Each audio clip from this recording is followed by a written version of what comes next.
Hello fellow pipers, it's me again. Yes, officially my channel is on summer vacation, which means that I do not publish a video, officially no video during August.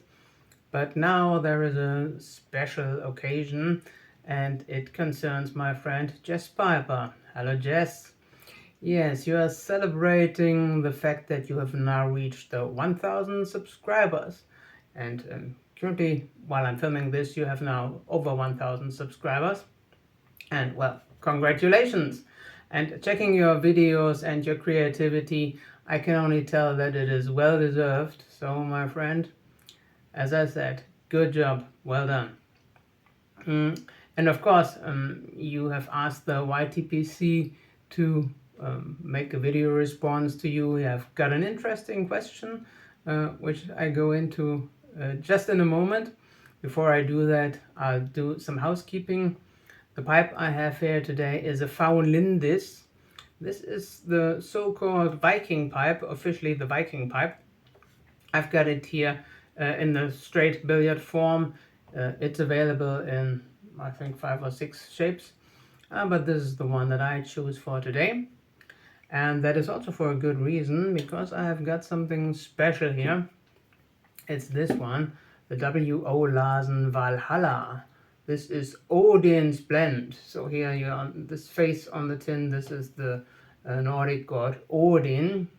This is his blend. And well, it's Virginia Peric. And by the way, I have got also this enormous brochure here. Originally, I did not want to buy this tobacco, and I didn't. This tin was gifted to me, so what can I do apart from smoking it? So much for that. But now coming to the topic of today's video. Yeah. By the way, before I start answering your question, I tell you a secret that you are probably not aware of. Many times when I watch your videos, I see the opening, your creative opening, and then you get to a point where you start to talk. And then I do not count the seconds, but I wait for the moment when this big smile, this grinning comes, framed by your beard. Yeah, and that is something where I say, now that is Jess. I bet you didn't know that. Well, surprise. Now, coming closer to your question, you have some fascination for vehicles, and you have now acquired a special car, which means something to you. Okay, so enjoy it. I hope that you have a lot of fun with it. Concerning cars, well, that is not an interesting topic for me. Of course, I've got a car. I drive a Renault, and it's a nice car, a smaller version. It is, from the economic perspective, a good performer. It is something that brings me from A to B, and there are many reasons why I appreciate my vehicle. But my car is not really the topic of my VR. You have left the question quite open, and I really do appreciate that, because that gives me some space to answer it in my way. About vehicles, well, we must use our imagination and go back in time when I was little chap, not pipe chap, but little Matthias.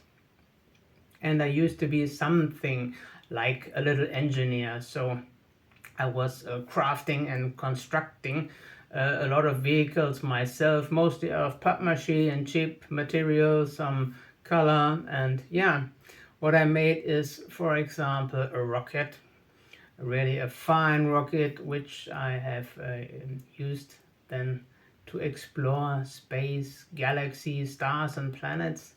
It was just the fact that I made these, first of all, I imagined this rocket, then I crafted it, and then I used my imagination to make some space travel with it. It was, at this time, analog times when I was young, so there was no internet, and what I had were, or the gate to the world, have been books, which I have read and still read today. So the crafting, and then with the imagination, the traveling. That was something extraordinary for me. Then I had a ship, which I sailed the seven seas with, of course. And I had a nice aircraft, and I had to write down some vocabulary because I don't use this all the time. It was a biplane, so doppeldecker we say, and it had to have a propeller. It really had to be such an old-fashioned aircraft, which I used to conquer the sky. And with this I was flying all over the world, everything in my imagination. And yeah, so I had all these vehicles in my room, and sometimes not in my room. And it happened that my mother complained, this stuff is always in my way. That's long time ago. So me as a little engineer crafting my own vehicles at that time and make some travel in my mind. Yeah, that is one thing. And there is another thing. It's some winter activities. Well, when I was young, we had some snow. Once in a while, not every year there was snow, but if there was snow, I used my, what was it? Sleds or sleigh. So what you use in the winter. And we had a little hill in the surrounding. It's about, well, what was it? 150 meters high. Yeah. And when school was over or when there was winter vacation, well, I was outside very early to quite late, as long as I was allowed to stay outside. And all the time I could go up that hill and run down with my sled. And that was just enormous for me.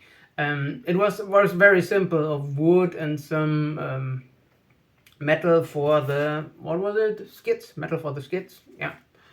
And I enjoyed myself with some fellow kids the whole day.